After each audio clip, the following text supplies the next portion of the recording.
Hi there, I am Adam Kirbas, and this is my short story Wednesday, part 3.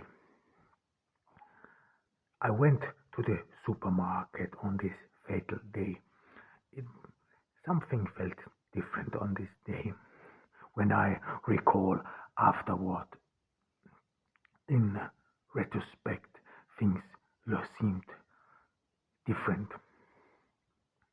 Like I was supposed to walk in that supermarket, like something was up in my life, the change I had been waiting for all this time. On that fatal day, I walked in there. I was distraught. I had given up my hope.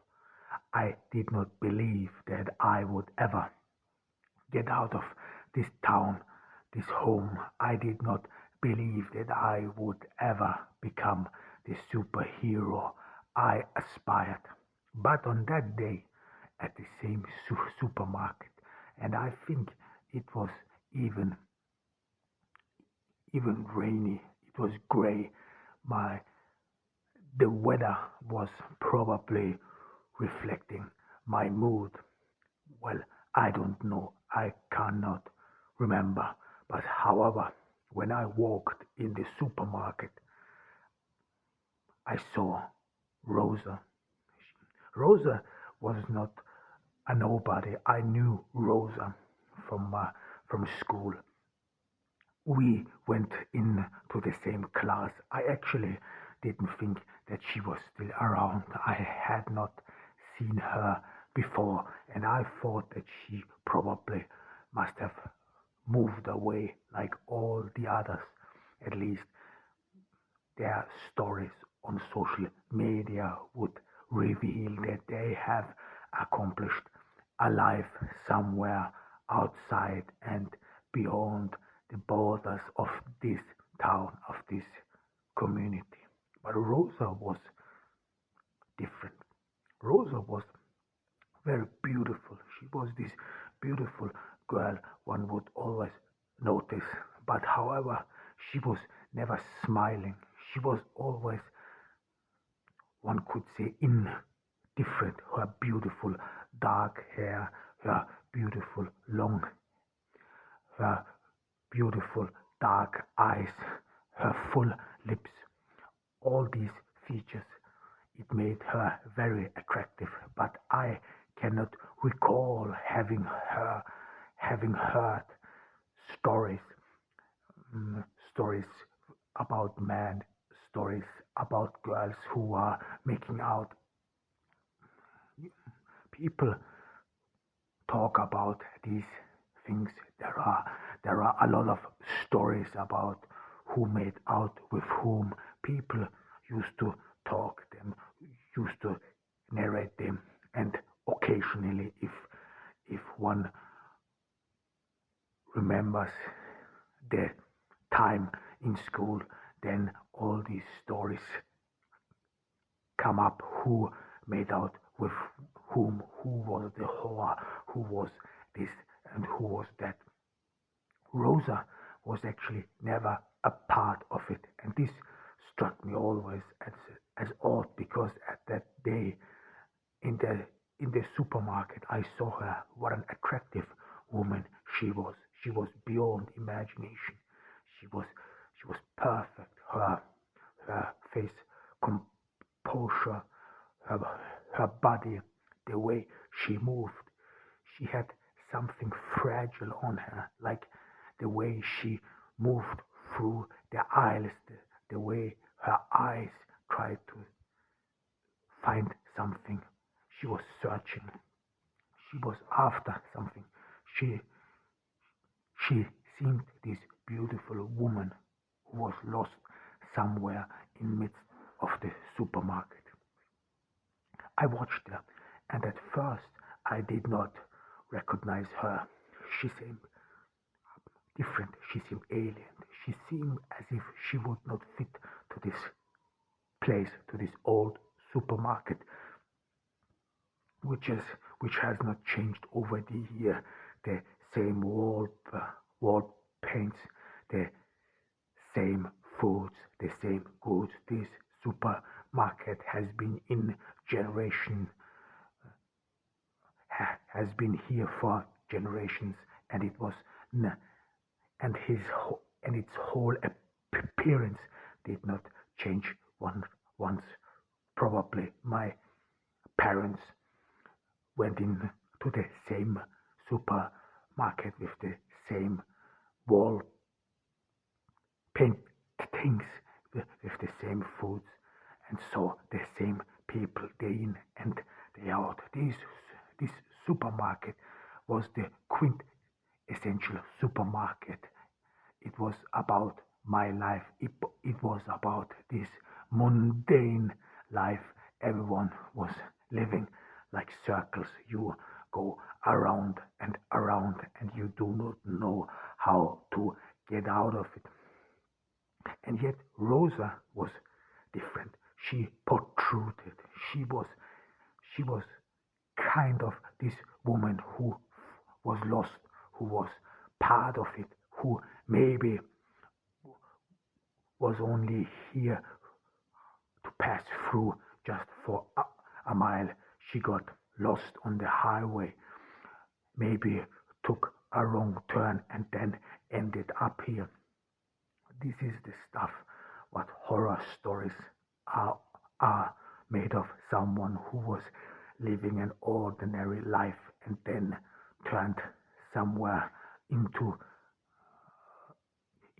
a wrong place, walked or crossed a dangerous path he or she did not know about, and then landed there, landed and woke up in a nightmare.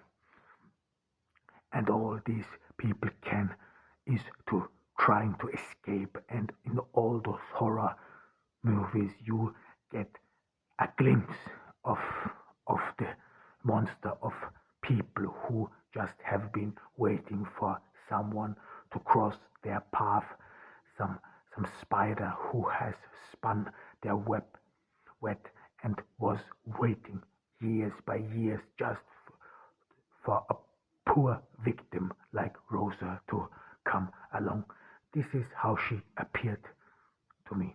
And yet, in all her demeanors, in all her behaviors, she acted like she was living there. She never left like all these others.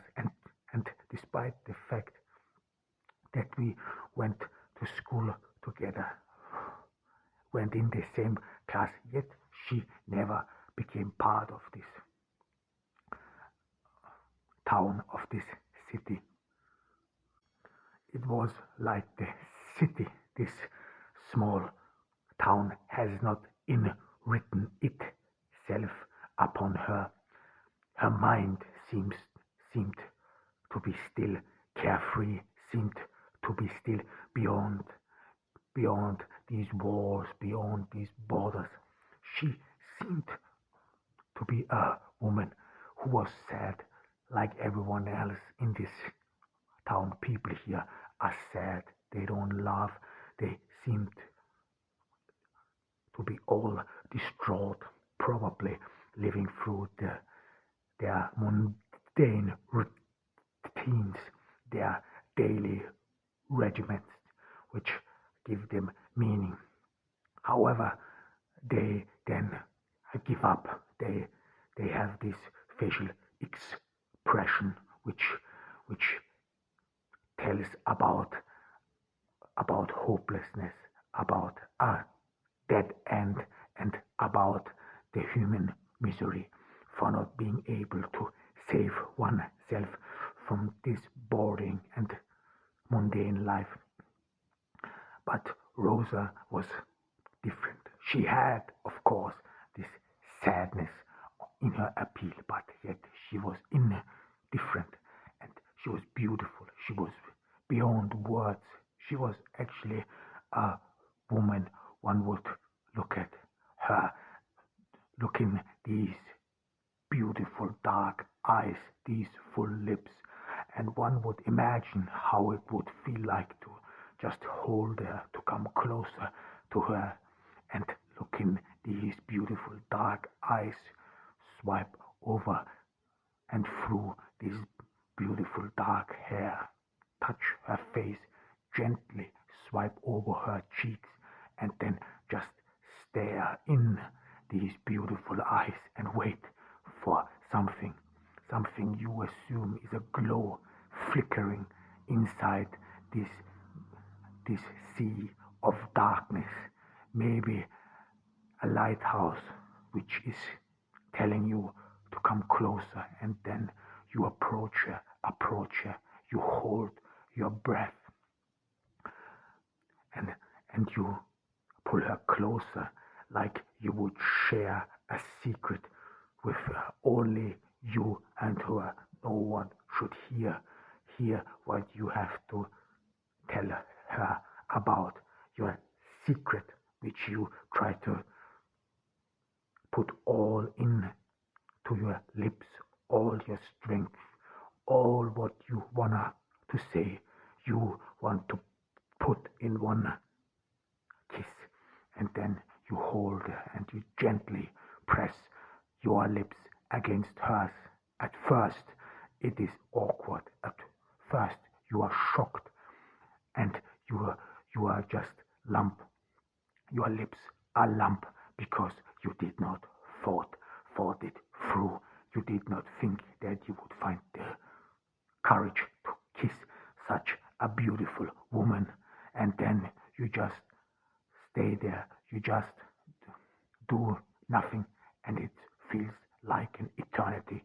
But then you wake up, you move your lips, you move them up and down like you would gently caressing her lips, gently telling her this is more than it looks like. I was just afraid, gently telling her that you were waiting for this, gently telling her that you crave her, and you then pet her lips gently and start to suck on them gently, ever closer, and you press her to yourself. You let her feel your erection, that you crave her, that you want her, that you have been thinking of her all along, that you do not care who sees you, that you do not care whether you are in the middle of a supermarket, and then you pull your head back. You want to see in these beautiful dark eyes, in uh, this forehead. You swipe aside her hair. You you hold her face in your hand. You wanna know what she's thinking about. You wanna see this beauty respond to you, to crave you. You wanna see how it looks like if when a beautiful woman wants you, when when beautiful eyes just ask you for more, in just looking at you, and you feel this thrill, you feel this excitement, you feel addicted to this stare, to this flame behind this this dark curtain, behind this black sea and the light, and you see the lighthouse, you see the fire burning in these lips, you see the fire burning in those eyes, and you understand she wants you. This is the response you have been waiting for. This is your dreams comes true. I felt this flesh for the first time. I had never felt this with Rosa before, but something was different of her. I saw Rosa in school. I had talked to her occasionally, but this was never something beyond high. However, I never saw her become a woman. I never saw the beauty she had become to this seductive